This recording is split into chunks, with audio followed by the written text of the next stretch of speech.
Myths, monsters, spooky little creatures that want you. When I was a little kid, I asked my grandmother to tell me a bedtime story about El Chupacabra, to which she responded, "No, Nino, no, it's too spooky, it's too scary," before running out of the room. Her name was Darcy and she was 100% Scottish. I don't know if she was doing it to upset me or to be funny, but it was awesome. Still, I hate the idea of my precious 82 subscribers being too afraid to go outside. So let me put your fears to rest. Here are the 5 scariest cryptids that have finally been solved. First up, the Jersey Devil, a creature said to haunt the Pine Barrens of New Jersey. Legend has it, this winged, hoofed beast with a goat-like head was born in 1735 as the cursed 13th child of a woman named Mother Leeds. Locals claim it's been terrorized in the area ever since, with sightings of a bizarre creature flying through the night. But here's the twist. Many cryptozoologists believe that it might be just a case of mistaken identity. The most likely culprit? The sandhill crane. These birds are tall, with long legs and necks, and they can let out a bone-chilling screech that sounds like it's straight out of a horror movie.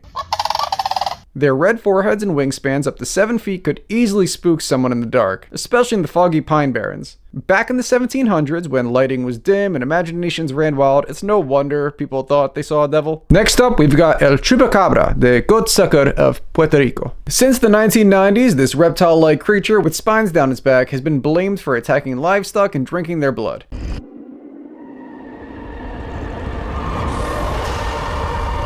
But science has a less monstrous explanation. Many reported chupacabra sightings match up with dogs or coyotes suffering from mange, a skin disease that causes hair loss and scaly, reptilian-looking skin. These poor animals can look downright alien when they're sick. Another theory? Some say the chupacabra's spiky look was inspired by the 1995 sci-fi movie Species, where a similar creature design captured imaginations just before the first sighting. And to drive that home even further, the first person who sighted a chupacabra had seen Species like a couple nights before the original incident. And when she was asked about it, people were like, is this what you're talking about? She was like, oh, that's it. So it's a dog.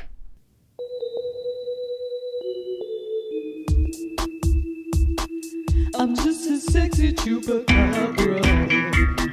Now let's hop over to the American Old West, where we have the jackalope, which is a rabbit with antlers. It's almost like the mascot for roadside attractions.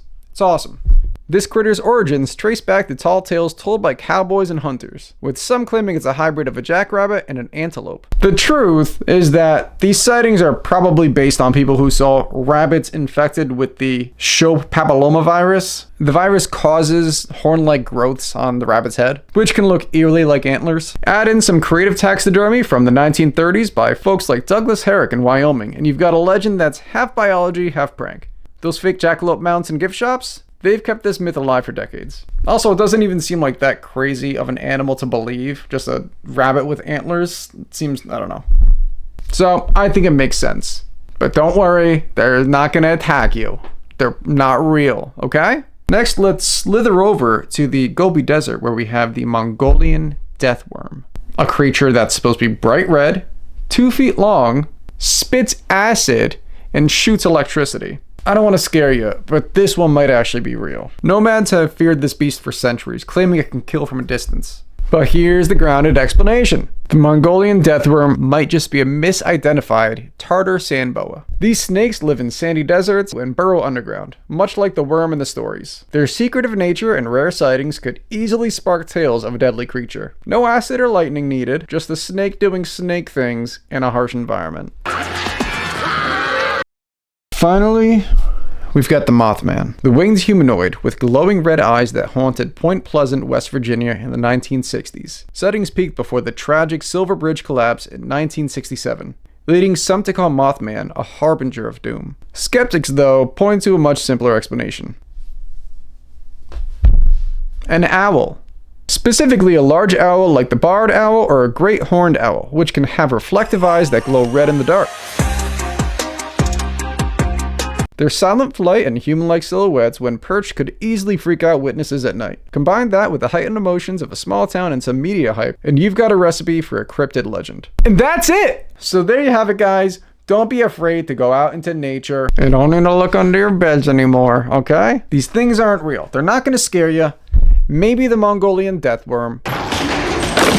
But anyways, let me know what you think. Are you unconvinced and still believe these things do exist? Do you think that there's actually some darker explanations? Have you ever seen a rabid animal in real life? Those things, they're like real life cryptids. They're terrifying. They're just walking around twitching and it's so freaky that could do something to somebody. I can't even imagine me getting rabies because I hate water. I hate water so much. I think it doesn't taste like anything. It tastes gross, okay? Yeah, nothing can also taste like gross. But the idea of me getting rabies and you're supposed to already be afraid of water. I'm not afraid of water right now, but I don't like it. But me not liking it plus being afraid of it, I'd probably die super quick. Oh, rabies is so scary. Oh man, that's one I would not want to go out with. Sprayed in the face with acid and then shocked with electricity. That's actually a pretty cool way to go out. So, yeah. I'm done. Bye.